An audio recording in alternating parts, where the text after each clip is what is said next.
ဘရောက်ပန်းရာသီရောက်လာပြီဆိုတော့ဘရောက်ပန်းချင်းထိုးနည်းလေးကိုမျှဝေပေးချင်ပါတယ်။ဒါကတော့လိုအပ်တဲ့ကုန်ကြမ်းလေးတွေပါဘေဘီချီကိုအဓိကထားပြီးတော့အသုံးပြုပါတယ်။နင်တို့ချီကိုင်းနီအကိုင်းနီနဲ့ကိုင်းလိုက်မယ်ပြီးပြီဆိုရင် magic ring လေးအရင်ဆုံးလုပ်ပါမယ်။ magic ring ထိုးနည်းလေးမသိဘူးဆိုရင်အရှိမ magic ring လောက်တဲ့နည်းလေးတင်ပေးထားတာရှိပါတယ်။အိမ်မှာသွားပြီးတော့လေ့လာကြည့်ပေးပါ။အခုဒီမှာဆိုရင်နင်တို့chain 3ခါထိုးမယ်ဒီမှာတစ်ခါရပြီ2ခါ3ခါပြီးပြီဆိုရင်ဒီ magic ring ထဲမှာပြန်ပြီးတော့တိုင်ရှည်လေး6တိုင်ထိုးပါမယ်နှစ်ခုတစ်ခါထုတ်နှစ်ခုတစ်ခါထုတ်ဒါတိုင်ရှည်เนาะ double crochet လေး6ခါထိုးပါမယ်နှစ်ခါ3ခါ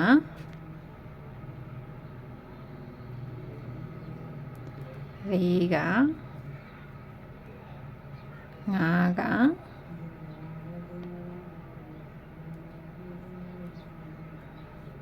6ခါနောက်ခုဆိုရင်နင်တို့တိုင်ရှည်လေး6တိုင်ရသွားပြီဒီမှာခြေစလေးကိုဆွဲစီလိုက်မယ်အဲ့တော့ထိတ်ဆုံး stitch ထဲကိုဝင်ပြီးတော့နင်တို့ snip stitch လေးလောက်ပါမယ်ချိန်တစ်ခါတက်လိုက်မယ်အဲ့ဒီ snip stitch လောက်တဲ့နေရာမှာပဲပြန်ဝင်ပြီးတော့တိုင်တိုလေးတစ်ခါနှစ်ခါ3ခါ4 5 6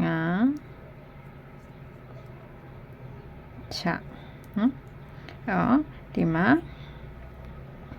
တိုင်တိုလေးတွေ6ခါထိုးပြီးသွားပြီเนาะအဲ့ချိန်မှာနင်တို့ပထမဆုံး stitch ထဲကိုပြန်ဝင်ပြီးတော့ slip stitch လုပ်မယ်ဒီနေရာမှာကျတော့နင်တို့အချီအယောင်ပြောင်းတော့မယ်ပန်းပွင့်လေးထိုးမှာဖြစ်တဲ့အတွက်လိမ်မော်ရောင်ချီလေးကိုယူလိုက်ပါမယ်เนาะ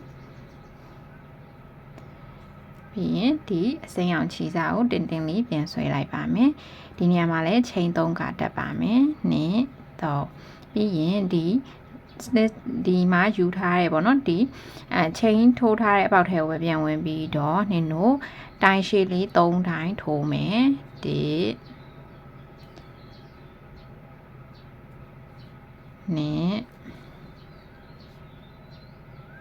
2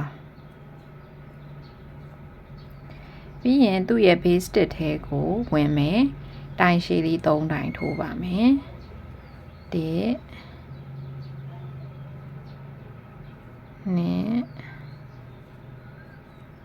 3ပြီးရင်ချိန်3ကတက်လိုက်မယ်ဒီတိုင်ရှည်3တိုင်ထိုးထားတဲ့နေရာကိုပြန်ဝင်ပြီးတော့ snip stitch လုပ်ပါမယ်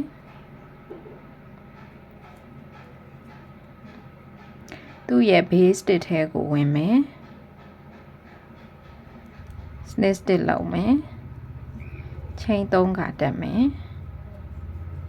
ဒီခြေစလေးကိုဖြတ်လိုက်လို့ရပြီနော်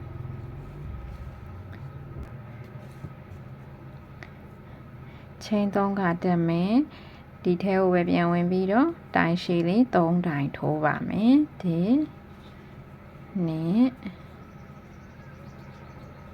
2 3base stitch ထဲကိုဝင်ပြီးတော့တိုင်ရှည်လေး3တိုင်ထိုးပါမယ်1 2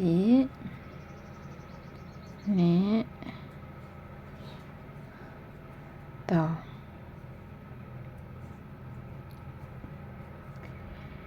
ပြီးရင်ချိန်3ခါတက်လိုက်မယ်အဲ့ဒီကိုပဲပြန်ဝင်ပြီးတော့တိုင်ရှည်ထိုးထားတဲ့ stitch ထဲကိုပဲပြန်ဝင်ပြီးတော့ slip stitch လေးလုပ်ပါမယ်ဘေးက stitch ထဲကို slip stitch လေးနဲ့ကူးလိုက်ပါမယ်ချိန်3ခါထပ်တက်မယ် slip stitch လောက်ထားတဲ့အပေါက်ထဲကိုပဲပြန်ဝင်မယ်တိုင်ရှည်လေး3တိုင်ထိုးပါမယ်1 2 3သူ့ရဲ့ base stitch ထဲကိုတိုင်ရှည်လေး3တိုင်ထိုးမယ်နော်1 2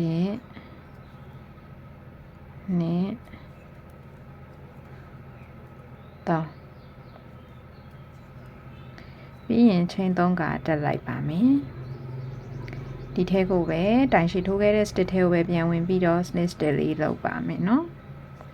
ပြီးရင်တော့ချိန်လေးတစ်ခါတက်လိုက်ပြီးတော့ခြေစားကိုနည်းနည်းရှည်ရှည်လေးခြံပြီးတဲ့အခါဖြတ်လိုက်လို့ရပါပြီပြီးရင်ဒီနောက်မှာခြေစားလေးကိုတိမ့်ပါမယ်နော်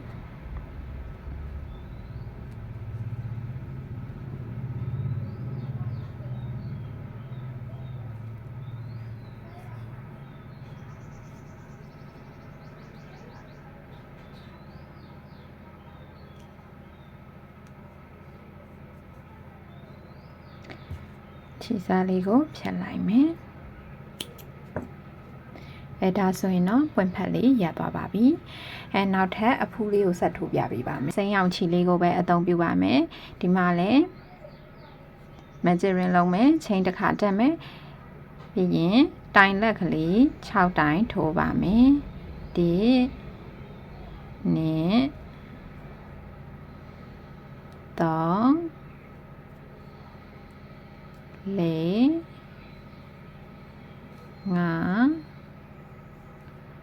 6တိုင်လက်လေး6တိုင်ရရင်ခြေစားလေးကိုဆွဲလိုက်မယ်ပြီးဆိုရင်နင်တို့ထိတ်ဆုံးတိုင်လက်ယူခဲ့တဲ့ stick ထဲကိုဝင်ပြီးတော့ snip stick လေးလောက်လိုက်ပါပြီးဆိုရင်ချိန်တစ်ခါတက်မယ်တပေါင်းမှာတိုင်တို့တစ်ချက်နဲ့6ခါထိုးမယ်ဒီနဲ့3 4 5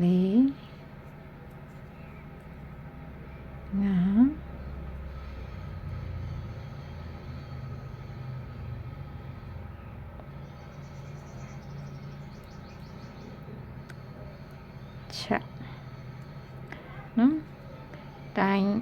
တိုင်တို့လေး6တိုင်ပြီးပြီဆိုရင်နင်တို့ split stick လေးလုပ်လိုက်ပါမယ်လုပ်ပြီးပြီဆိုရင်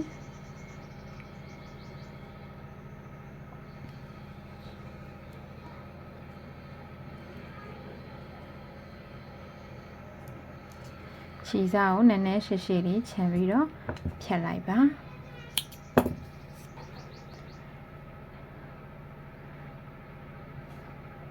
နော်ဒါဆိုရင်တော့နင်တို့ပန်းအဖူးလေးရသွားပါပြီအခုနင်တို့တရွက်လေးထိုးပါမယ်တရွက်လေးထိုးဖို့အတွက်ဆိုရင်ခြေအစိမ်းရောင်လေးရဲ့ဒီလိုမျိုးချိုးဒီကျိုးသွန်းတန်းကျိုးလေးကိုကွေးထားပြီးတော့ပေါ့နော်ဒီလိုမျိုးလေးရှိရပါမယ်အဲ့တော့အရင်ဆုံးနင်တို့ချိန်10ကထိုးပါမယ်1 2 3 4 5 6 9 10နော်ချိန်10ကရသွားပြီအဲ့တော့နင်တို့ဒီမှာကျိုးလေးဒီတနန်းကျိုးကိုယူလိုက်မယ်ယူလိုက်ပြီဆိုရင်နင်တို့ဒီနေရာလေးမှာထားလိုက်ပြီးရင်ဒီထဲမှာဒီလိုနော်တဲဝင်ပြီးတော့တိုင်တိုးလေးတစ်ခါအရင်ထိုးပါမယ်ပြီးရင်သူ့ရဲ့ base တစ်ထဲကိုဝင်မယ်တိုင်လက်ကလေးတစ်ချိန်ထိုးပါမယ်ပြီးရင်သူ့ရဲ့နောက်ထပ် stick တစ်ခုလေးကိုဝင်ပြီးတော့တိုင်ရှည်လေးတစ်တိုင်းထိုးပါမယ်ရင်တော့နှစ်ရစ်တင်တိုင်ရှည်တစ်ပေါင်းမှာ2ချက်ထိုးပါမယ်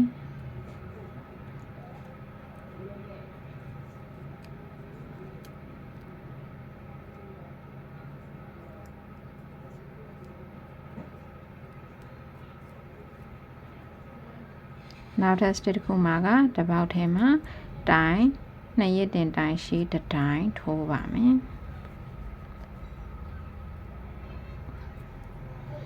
သူ့ရဲ့ base တစ်ထဲမှာနှစ်ရစ်တင်တိုင်ရှည်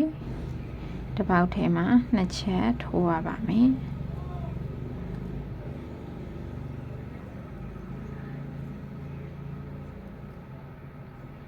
ပြီးရင်တော့သူ့ရဲ့ base တစ်ထဲမှာတိုင်ရှည်လေးတစ်တိုင်းထိုးပါမယ်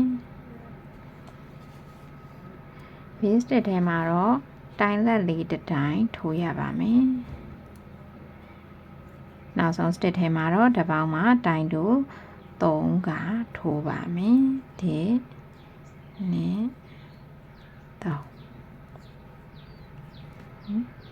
3ဒီတနန်းကျိုးလေးကိုကွေးလိုက်ပါနော် ပြီးရင်ဒီဘက်မှာထိုးခဲ့တဲ့အတိုင်းပဲပြန်ခောက်ပြီးတော့နင်တို့ထိုးမယ်နော်တိုင်လက်လေးတစ်ချိန်ပြန်လာမယ်သူ့ရဲ့ base တစ်ထဲမှာတိုင်ရှိလေးတစ်တိုင်းပြန်လာပါမယ်သူ့ရဲ့ဘေးမှာတော့နှစ်ရစ်တင်တိုင်ရှိနှစ်ရစ်တင်တိုင်ရှိနှစ်တိုင်းပြန်လာမယ်တစ်ပေါက်ထဲမှာနှစ်ရစ်တင်တိုင်ရှိနှစ်တိုင်းပေါ့နော်နှစ်တိုင်း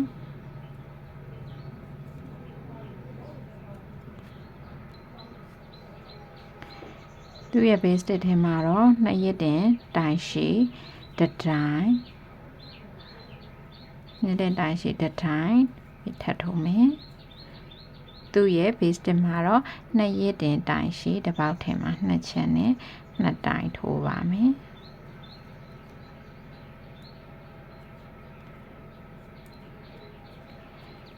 နောက်မှသိမ်းလာခဲ့တဲ့ဒီချီစားလေးကိုဖြတ်လိုက်ပါတော့မယ် base တစ်ထဲမှာတော့တိုင်ရှိတစ်တိုင်းပြန်လာပါမယ် base တစ်မှာကတိုင်လက်လေးတစ်တိုင်းလာပါမယ်ပြီးရင်တော့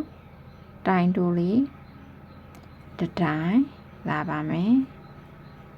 ပြီးရင်ဒီဘက်ကတိုင်တိုးစားခဲ့တဲ့နေရာလေးတွေကိုဝင်ပြီးတော့ snitch လေးလောက်ပါမယ်နော်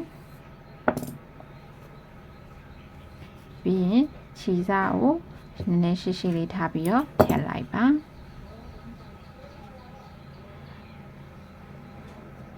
ဒါဆိုရင်တော့နင်တို့တရွက်လေးရသွားပါပြီဒါဆိုရင်အပွင့်ရဲ့အဖူးရဲ့တရွက်လေးရဲ့အဲ့တော့ဘယ်လောက်သုံးလဲဆိုတာကကိုဖန်တီးရဲ့ပုံမှာမူတည်ရဲ့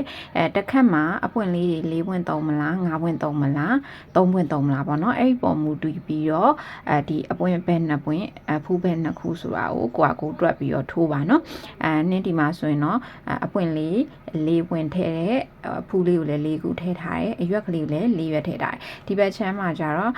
ငါအဖူးလေး၃ခုနဲ့အရွက်ကလေး၃ခုအပွင့်လေး၃ခုနဲ့အလိုလေးထည့်ထားတယ်ပေါ့နော်အဲ့တော့ကိုစိတ်ကြိုက်ဖန်တီးလို့ရတာဖြစ်တဲ့အတွက်အပွင့်ဘယ်နှခုအရွက်ဘယ်နှခုအတီးကြတော့မရှိပါဘူးကိုဖန်တီးခြင်းနဲ့ကိုစိတ်ကြိုက်လေးအတိုင်းဖန်တီးလို့ရပါတယ်နော်ဒီမှာဒီအဖူးလေးကိုစပြီးတော့ရိုးရန်တက်မယ်ပေါ့နော်အဲ့တော့ဒီရိုးရန်အဖူးလေးကိုတက်တဲ့ပုံစံအတိုင်းပဲပန်းပွင့်လေးကိုလည်းတက်ပါမယ်နော်အဲ့တော့ဒီထိတ်ကလေးကိုကွေးထားရနော်အဲ့ကွေးထားတာလေးကိုနင်တို့ကော်လေးအရင်တုပ်လိုက်ပြီးဆိုရင်သူ့ရဲ့ဒီအတွင်းထဲကိုထိုးထည့်လိုက်မယ်နော်ပြီးရင်ခြေစားချန်ထားရှိရဲအဲ့ဒါလေးနဲ့ပတ်သွားမယ်ဒါကပွင့်ဖက်လေးမှလည်းအပုံစံအတိုင်းလေးပဲလုပ်ပါမယ်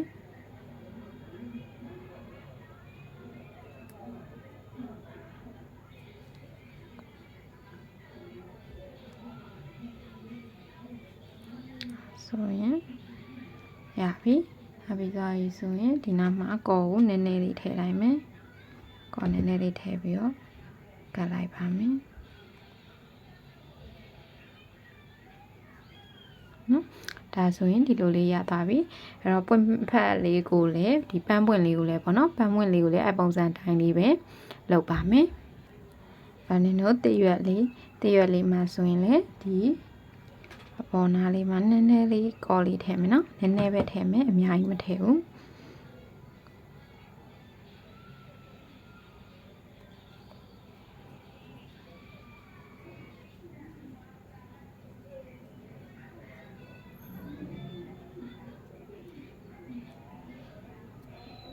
နော်ဒီဖြာမှာကော်လေးနည်းနည်းလေးထည့်ပါမယ်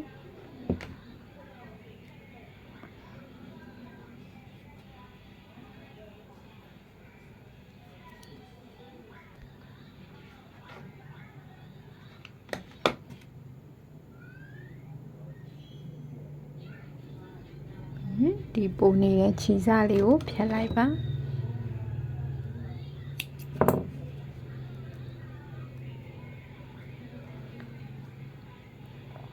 ဟုတ်ဒါဆိုရင်နော်အဖူလေးရောပန်းဝင်လေးရောအရွက်လေးကိုရသွားပြီနော်ဒီပုံစံအတိုင်းတခြားဥစ္စာလေးတွေကိုလည်းဆက်လုပ်မယ်အခုအရင်ဆုံးအဖူလေးတစ်ခုကိုယူလိုက်မယ် ပြီးပြီဆိုရင်နင်တို့သူခြေသားနဲ့တောက်လျှောက်ပတ်သွားမှာပေါ့နော်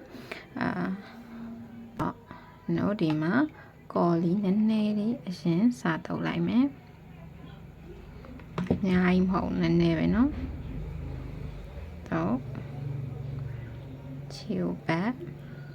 ပြီးဆိုရင်နင်တို့အဖူလေးနောက်တစ်ခုထည့်ယူမယ်သူရဲ့ပြီးမှာတစ်ခါရဲ့တွဲပြီးတော့ပတ်သွားမယ်ဒီဘက်မှာလည်းအဖူလေးတစ်ခုထည့်ယူမယ်ပတ်သွားမယ်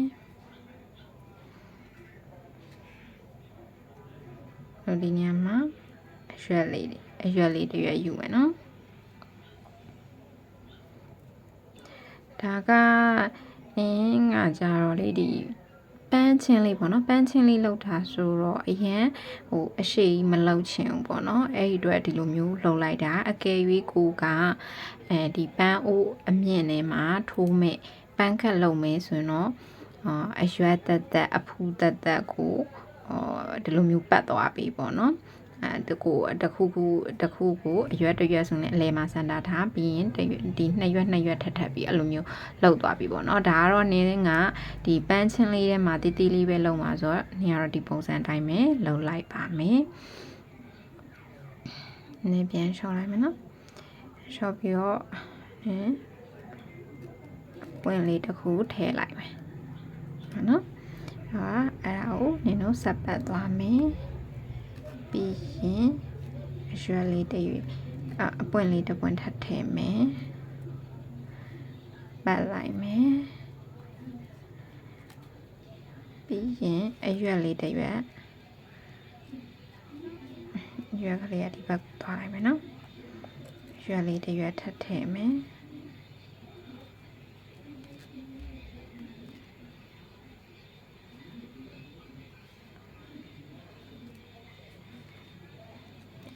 အပွင့်လေးတစ်ပွင့်ထည့်လိုက်မယ်အပွင့်နေရွက်တွေကဘယ်နှစ်ပွင့်ဘယ်နှစ်ရွက်ရမဟုတ်ဘူးကိုလှမယ်ထင်တယ်လို့ပေါ့နော်ကိုရဲ့မျက်လုံးထဲမှာလှမယ်ထင်တယ်လို့ကိုစိတ်ကြိုက်ထည့်လို့ရတယ်ဒီမှာနောက်တစ်ပွင့်ထည့်လိုက်မယ်ပြီးမှပြန်ပြီးတော့နေရာချလိုက်မယ်အခုကတော့ဆူဆူကြီးဖြစ်နေလိမ့်မယ်နော်ပြီးမှထပ်ပြီးတော့နေရာချပါမယ်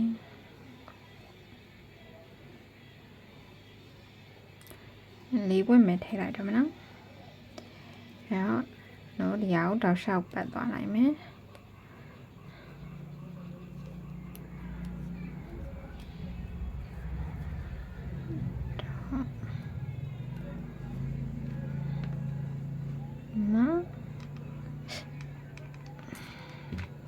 ကော်ကန်သုံးရတာလေးတော့သတိထားပါ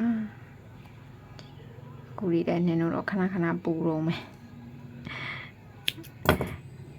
တော့ကဲဒါဆိုရင်ပန်းလေးကဒီလိုလေးရသွားပြီเนาะရသွားပြီဆိုတော့ဒီဟာလေးကိုအရွက်ကလေးတွေဝါလေးကိုနည်းနည်းလေးချဲလိုက်မယ်เนาะသူကဒီခြေနှမ်းကြိုးတွေနဲ့လောက်ထားတာဆိုတော့အဲ့လိုမျိုးချဲလို့ရတယ်เนาะဆူဆူကြီးဖြစ်နေမယ်လို့လေအသားလေးချဲလိုက်ပါเนาะပြီးရင်ချင်းထဲကိုထိုးပြီးတဲ့အချိန်ကျပြန်ချင်းကြည့်လိုက်မယ်เนาะကိုလောဆယ်လောက်ဆိုရင်ဆင်ပြေပြီအဲ့တော့ဒီအောက်ကပို့နေတဲ့ဟာကိုဒီမှာကနေငါဒီကျင်းနှံကြိုးကိုသွန်နှံကြိုးပေါ့နော်သွန်နှံကြိုးကိုဒီမှာမြင်လေးတောင်းထားဆိုကတ်ကြီးနဲ့ကိုက်လို့ရတယ်နော်တော့ခုဒီလိုလေးရသွားမယ်နော်ဒီလိုလေးရသွားမယ်ဆိုတော့နင်တို့ဒီမှာချင်းလေးကိုယူလိုက်မယ်အခုဒီဘက်မှာဒီဘက်တစ်ချမ်းမှာတော့ဒီလိုလေးလောက်ထားရနော်အဲ့တော့ဒီဘက်ချမ်းကနေသူကိုထိုးပါမယ်ကိုထိုးလိုက်မယ်ထိုးပြီးဆိုရင်ဒီညမှာနည်းနည်းလေးကြည့်ကောင်းပန်းပွင့်လေးဒီကိုနေရာချလိုက်မယ်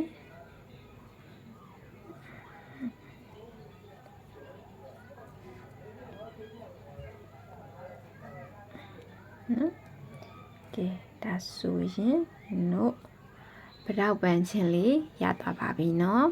အဲ့တော့အပွင့်လေးတွေအရွက်လေးတွေကတော့ကိုယ်စိတ်ကြိုက်လေးဖန်တီးလို့ရတယ်ဘယ်နှကူရဲ့ဘယ်နှရွက်ရဲ့ဆိုပြီးတော့သတ်မှတ်ထားတာတော့မရှိဘူးကိုယ်စိတ်ကြိုက်လေးဖန်တီးလို့ရပါပြီဒါကတော့ပတောက်ပန်းချင်းလေးပါကိုသိကျင်တဲ့ထိုးနည်းလေးတွေရှိရဆိုရင်လည်း comment မှာရေးခဲ့နိုင်ပါတယ်ဒီထက်ကောင်းတဲ့ဗီဒီယိုလေးနဲ့ဆက်ဆုံပါမယ်ရှင်အားလုံးကိုကျေးဇူးတင်ပါတယ်နော်တာယာတော့နေ့ရက်လေးတွေပိုင်ဆိုင်ကြပါစေရှင်